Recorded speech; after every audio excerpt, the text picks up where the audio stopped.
Baik, terima kasih pemirsa, Anda masih bersama kami dalam program Dialog Khusus, tentu terkait dengan gempur rokok ilegal dan manfaatnya bagi masyarakat Kota Kediri. Kalau di segmen sebelumnya tadi sudah sedikit disinggung ya tentang beberapa ciri-ciri dari rokok ilegal oleh Pak Sunaryo dan juga sedikit digambarkan tentang peran serta dari pemerintah Kota Kediri terhadap menekan angka peredaran rokok ilegal di wilayah Kota Kediri. Namun tadi sebelum ke Bu Zanaria tadi juga sempat break sebentar ya Pak Naryo terkait dengan peruntukan cukai, karena memang dari golongan SKM dan SKT ya Pak kalau nggak salah itu memang berbeda ternyata. Tadi juga sudah dicontohkan kalau untuk rokok yang menggunakan mesin itu semestinya menggunakan pita cukai yang panjang. Sementara tadi yang disampaikan ini salah ternyata. Nah, mungkin bisa disampaikan Pak Sunaryo terkait hal itu. Yang pertama harus diketahui struktur tarif cukai di Indonesia, tarif cukai rokok itu didasarkan atas jumlah batangnya berapa per tahun. Itu yang pertama. Ada golongan 1, golongan 2, golongan 3. Kalau yang untuk sigaret tangan itu, kretek tangan, sampai dengan 500 juta itu golongan 3. Tarifnya 118 per batang. Kemudian untuk golongan 2 itu di atas 500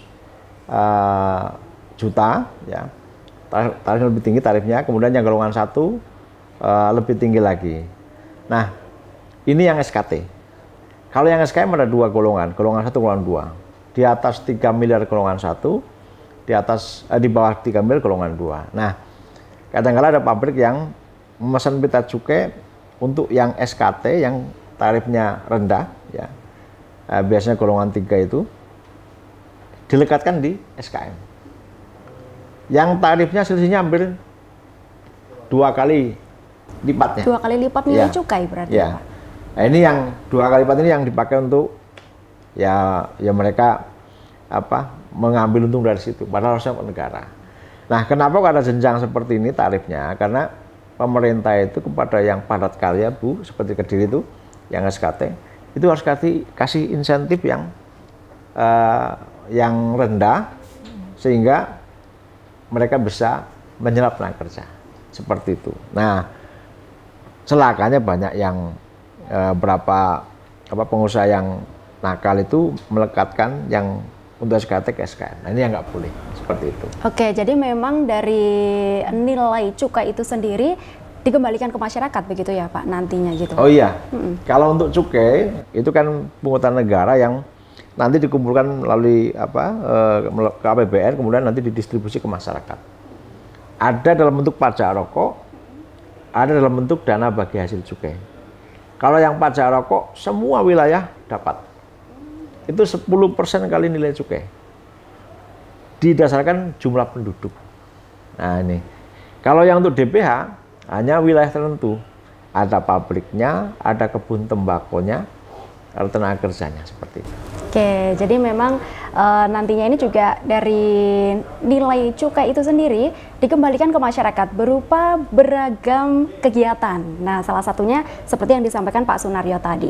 Mungkin dari pemerintah Kota Kediri sendiri kembali terkait dengan operasi gempur rokok ilegal, ini kan merupakan gerakan yang masif dan terus dilakukan oleh pemerintah Kota Kediri, Bu. Untuk mensukseskan misi gempur rokok ilegal ini, apa saja yang sudah dilaksanakan selama ini?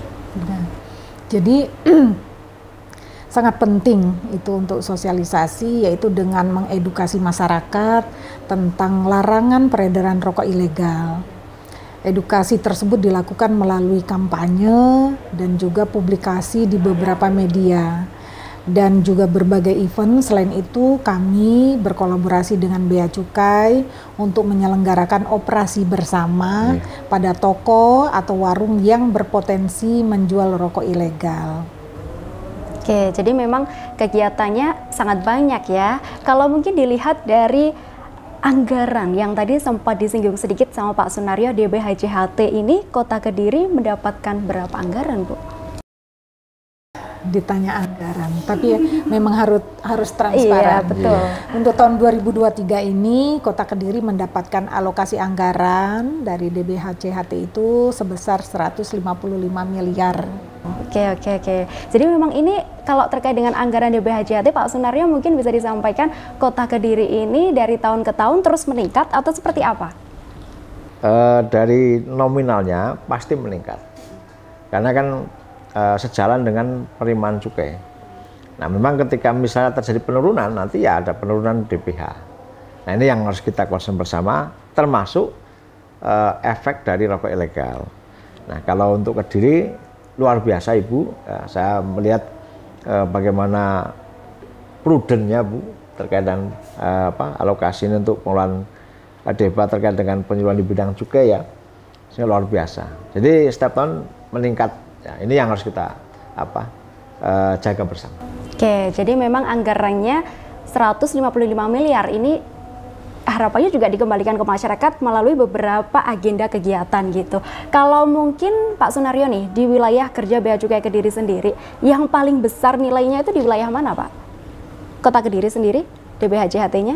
Kalau kami mengawasi 4 wilayah, 1 Kota Kediri, 2 Kabupaten Kediri, 3 Nganjuk, 4 Jombang. Memang paling besar Kota Kediri. Kota Kediri luar biasa. Ini izin saya tambahkan, terkait dengan medianya sangat bagus, sangat variatif, dan ini saya apresiasi dengan Ibu PJ Wali Kota yang luar biasa, jajarannya ini menjadi tanda kutip contoh lah. Ini kreativitas bagaimana penyuluhan yang tidak membosankan. Nah, seperti itu. Kalau dibanding daerah lain memang paling besar, makanya kreativitas yang sudah jalankan saya kira terus pertahankan, karena ini bisa bagian dari selapan dan memiliki multiplier efek ke masyarakat. Seperti itu. Oke, jadi memang kegiatan-kegiatan yang dilakukan ini sangat beragam karena masyarakat kalau hanya sekedar sosialisasi sendiri kita rasa membosankan begitu ya. Tapi memang dikemas menjadi beberapa kegiatan seperti budaya, kesenian musik dan lain sebagainya gitu. Oke, kalau mungkin terkait dengan penerimaan yang setiap tahun naik, apakah ini juga ada kaitannya dengan menaikkan tarif cukai Pak Sunaryo? Izin kami sampaikan. Jadi memang tarif cukai itu punya 2 fungsi. Fungsi budgeter, anggaran kalau di bahasa fiskalnya, dan fungsi reguleran. Nah, reguleran ini yang mengatur. Ya. Jadi tujuannya menambah penerimaan dan juga mengendalikan konsumsi. Jadi kalau ada peningkatan terkait dengan penerimaannya, ada efek dari kenaikan tarif cukai. Namun demikian, pada saat ini situasi industri sedang tidak terlalu bagus, sehingga dampak kenaikan pasti ada. Tidak hanya ke penerimaan, tapi juga ke tenaga kerja. Nah, itu kita harus sampaikan sebagai bagian feedback ke kantor pusat seperti itu. Oke, jadi memang harus terus digandeng juga gitu ya Pak Sunaryo. Baik, terkait dengan cukai sendiri ini adalah salah satu sumber pendapatan negara terbesar. Nah, manfaatnya tentu banyak sekali bagi masyarakat. Sejauh ini yang sudah dilakukan Bea Cukai berkolaborasi dengan pemerintah Kota Kediri, mungkin dari Pak Sunaryo bisa menjelaskan kegiatannya itu selama ini berupa apa saja Pak dari cukai sendiri? Jadi terkait dengan kegiatan kami dengan jajaran Kota Kediri, ada pengumpulan informasi. Jadi beberapa kali ada dari Babinsa, dari teman-teman Satpol PP, kemudian melibatkan masyarakat ya sebagai untuk menyampaikan contoh-contoh rokok ilegal kan. Kemudian ada penyuluhan terkait dengan di bidang cukai, pentingnya cukai. Nah, sering kami sampaikan, biasa laki-laki itu di wilayah Jatim itu pegangannya 2, 1 rokok, 1 HP. Ya kan?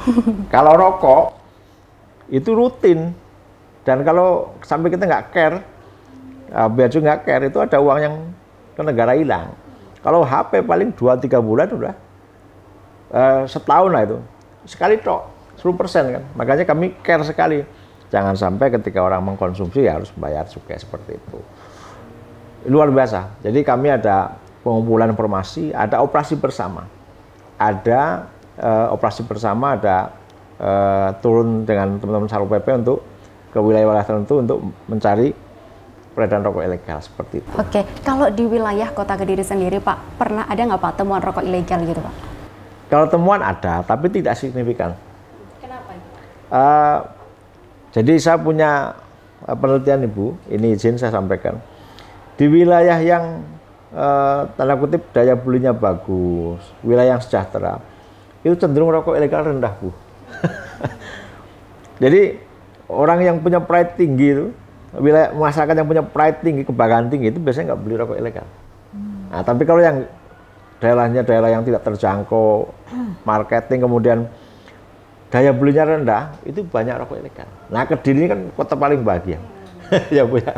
Jadi alhamdulillah dari survei juga rendah Kediri, low risk kategorinya. Oke, berarti memang kalau boleh digarisbawahi, ketika masyarakat sejahtera, otomatis masyarakat bisa membeli rokok yang tidak ilegal, begitu ya Pak Sunar ya? Ya, ada kaitannya. Ada kaitannya dengan itu. Oke pemirsa, kami akan kembali hadir sesaat lagi usai jeda pariwara berikut ini. Tetaplah bersama kami dalam dialog khusus hari ini.